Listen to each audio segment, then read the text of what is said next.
Hello and welcome to round 19 of NEAFL TV. We had 7 games this week. A couple of them were absolute crackers. Let's get this underway at Blacktown for the first game of a doubleheader. It's the Swans hosting the Gold Coast Suns. The Suns travel to Western Sydney on Saturday morning for a 10 a.m. game start, and with a thick fog descending on the ground, reducing visibility to less than 20 metres, this was a world away from Gold Coast Glitter Strip. Not surprisingly, the Swans adjusted to the conditions a little bit better, kicking 2-3 to the Gold Coast 3 behinds in that first term to take a 12-point lead into quarter time.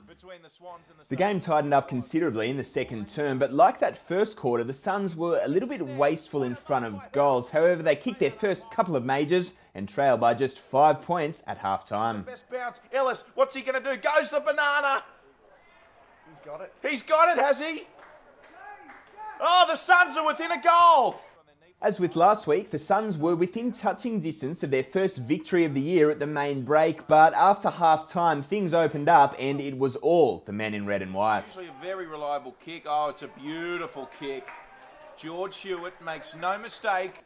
The thick fog had well and truly cleared by this point, and the Swans' midfield trio of Tom Waltz, Tom Mitchell and Zach Jones were clearing a path for themselves, winning the football through the midfield.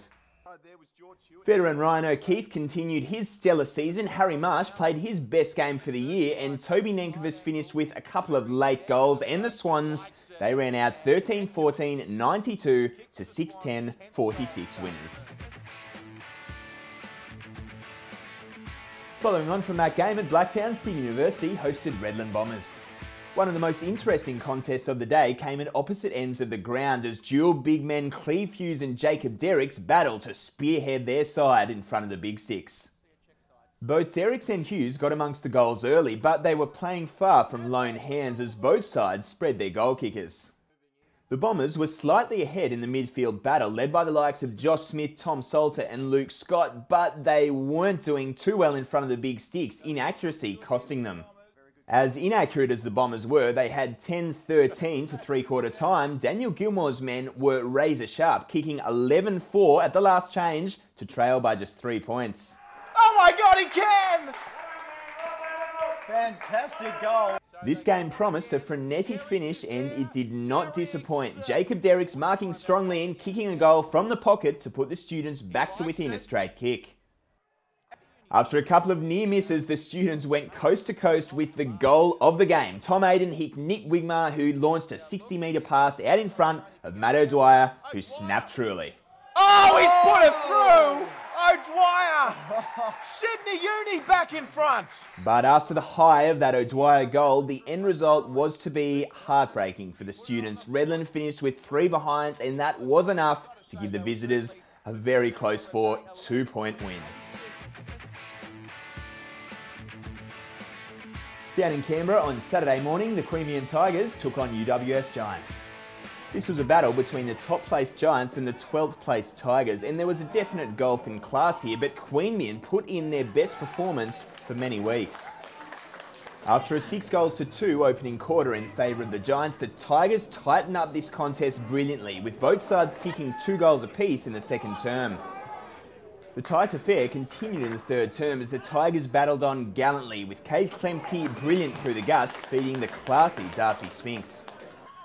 But as gallantly as the Tigers fought, that slow start was always going to count against them. After the first term, scores were pretty much even, but the Giants ended up coming out on top, recording their 10th consecutive victory, led by 6 goals from Stephen Gillam and an immense performance in the midfield from Mark Wiley. The Giants won 17-12, 114 to 11-11, 77.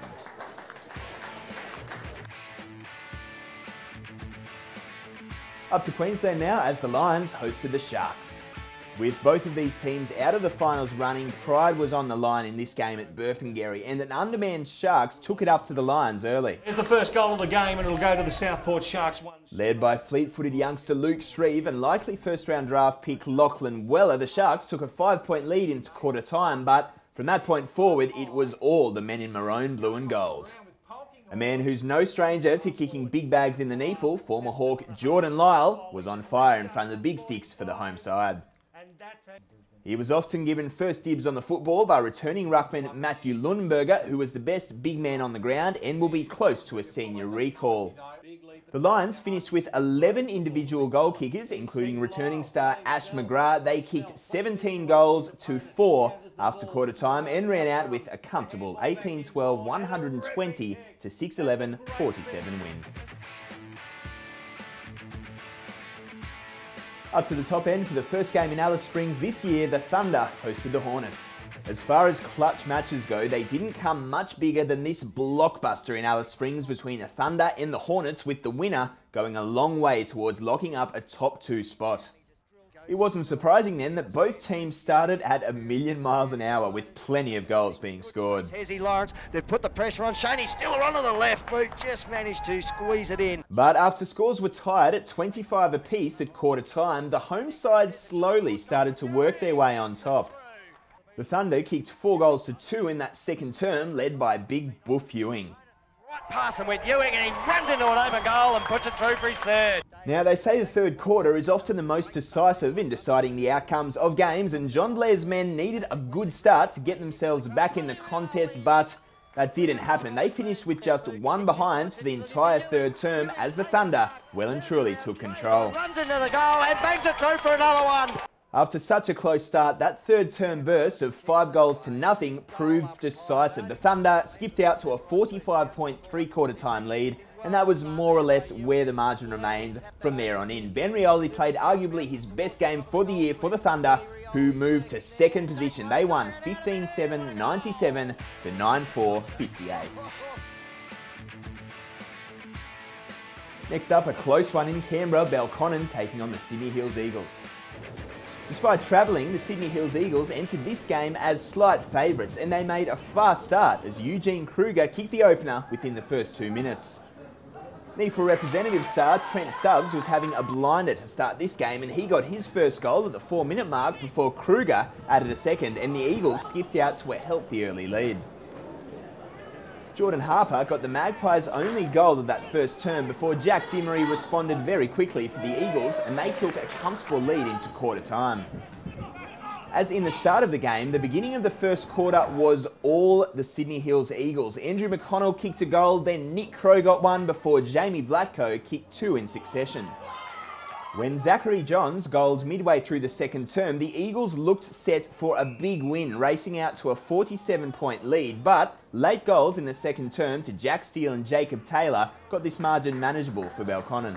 This game was a true tale of 2 halves though, as Belconnen came out after the main break looking like a completely different side. They piled on 5 unanswered goals to remarkably take a 1-point lead into three-quarter time. But with one of the biggest comeback wins of the season in the offing, the Magpies couldn't quite finish the job. They kicked 4 behinds in the closing stages. The Sydney Hills Eagles kicked a couple of majors, and that was enough to see the visitors sneak to an 11-point win.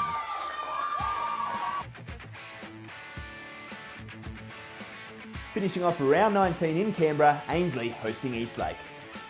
After Sydney University's heartbreaking loss on Saturday afternoon, the Tricolours entered this game knowing a big win would more or less lock away 6th position for them, and not surprisingly, Ainslie started brightly. Eastlake has struggled in recent times, and they were up against it again in this game, but Chad Gibson was playing a lone hand up forward. He finished with 3 goals for the visitors. But Gibson's 3 goals paled in comparison to the haul kicked at the opposite end of the ground by Ainslie spearhead Nick Salter. Salter was absolutely on fire all afternoon, kicking the first haul of double figures by a Tricolours player this year. He finished with a remarkable 10 goals. There was just 5 goals in this game at half-time, but from that point forward, Ainslie were simply dominant. They kicked 12 goals to 3 after the main break and eventually ran out with a very big win to lock down a final spot. Big win here for the Tricolours, 21-16, 142 to 7-8-50.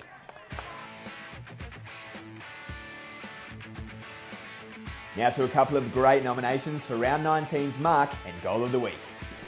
But a bit overcast now, perfect conditions for footy as Maxie Wilson. Oh!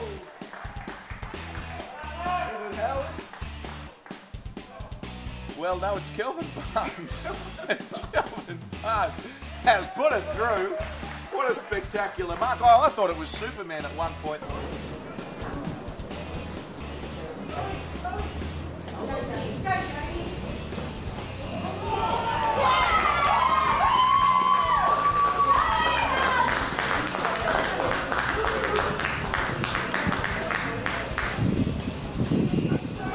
To the ladder now, and it's still the Giants just out in front of the Thunder, then the Swans, Aspley, Redland and Ainsley, who have pretty much locked down 6th spot now. Then it's the Students, Southport, Sydney Hills Eagles, the Lions, Belconnen, Queanbeyan, Eastlake and the Gold Coast Suns. The Swans and Giants kick off round 20, then it's the Suns and Lions, Belconnen and Southport, Aspley hosts Eastlake, Redland in a huge clash with the Thunder, Queanbeyan takes on Ainsley and Sydney University and Sydney Hills Eagles have the bye. That's all we've got for round 19 of NEAFL TV. Don't forget, during the week, stay up to date, check the website, check the app. I'm Sam Canavan. See you next time.